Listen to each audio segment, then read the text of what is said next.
berpesan jangan sampai terjadi kepanikan yang berjamaah atau panik massal sehingga daya nalar kita ini sangat berkurang. Ini bahaya ini untuk imun. Jadi jangan panik. Kalau masalah berita-berita itu ya sempat ada juga yang di tulisan-tulisan netizen itu ada benarnya ketika bilang cukup diikuti gayanya atau setel para perokok ya, perokok.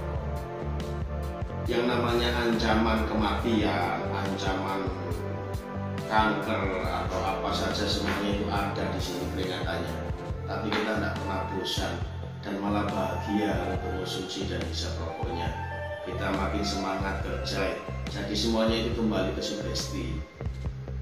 Apalagi ini sudah diganti COVID kayaknya. Jadi tidak pernah dengar yang namanya pasien rumah sakit itu dari kanker, paru, jantung yang tidak tertolong. Jadi semuanya itu rata-rata COVID. Nah ini kan juga kita jadi mengingatkan saya persisnya bulan Mei tahun 2020 saat itu desa kami didatangi anggota dewan. Saya sampaikan, saya tanya COVID ini bahaya apa enggak, nularnya masif apa enggak? Jawabannya iya bahaya dan sangat masif. Sehingga di sini saya ngomong, kalau bisa di kabupaten ini rumah sakit itu cuma 3 saja mewakili wilayah dan kecepatan dalam penanganan.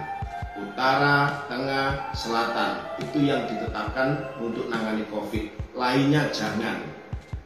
Tapi kalau bicara itu karena adanya dana yang digelontorkan karena banyak pasien, harapan saya ditambah 1 titik untuk apa? Mewakili seluruh rumah sakit yang tidak tertunjuk itu.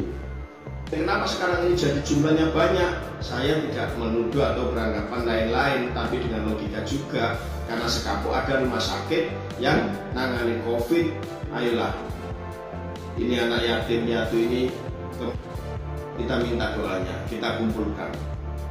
Setidaknya di satu kabupaten ini adalah 1000 anak yatim untuk dikumpulkan, untuk serentak kirim Fatihah untuk kesehatan masyarakat kota ini, kirim Fatihah lagi untuk kesehatan desa dan kota ini, kirim Fatihah lagi untuk kesehatan bangsa dan negara ini, kirim Fatihah lagi agar rakyat dan pimpinannya tidak stres lagi.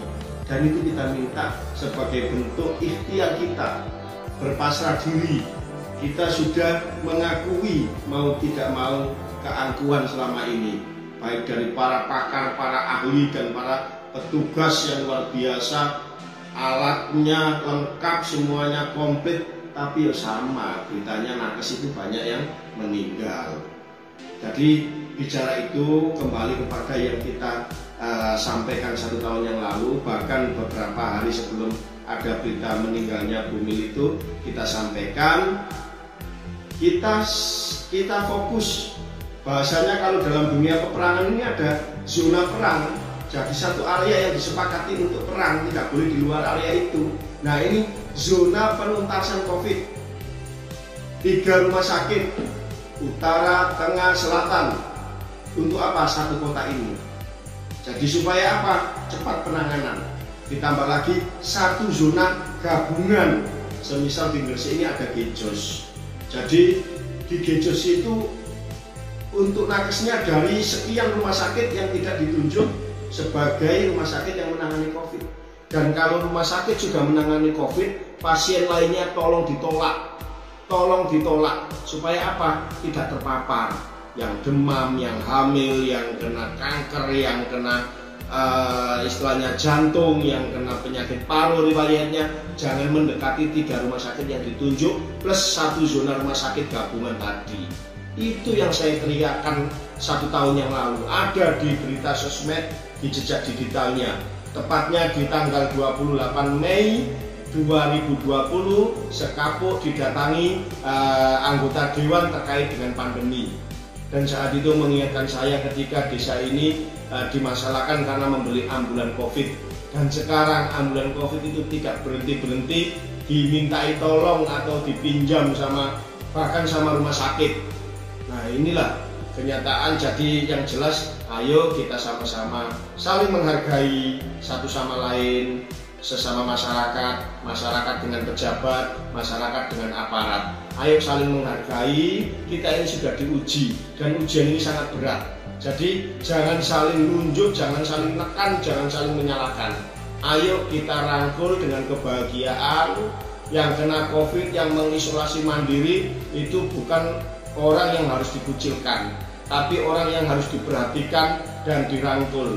Semangat gotong royong, kearifan lokal kita tingkatkan. Jadi yang jelas itu yang bisa saya sampaikan. Mudah-mudahan kita tidak pernah hilang semangat, kita tetap optimis bahwasanya badai akan berlalu.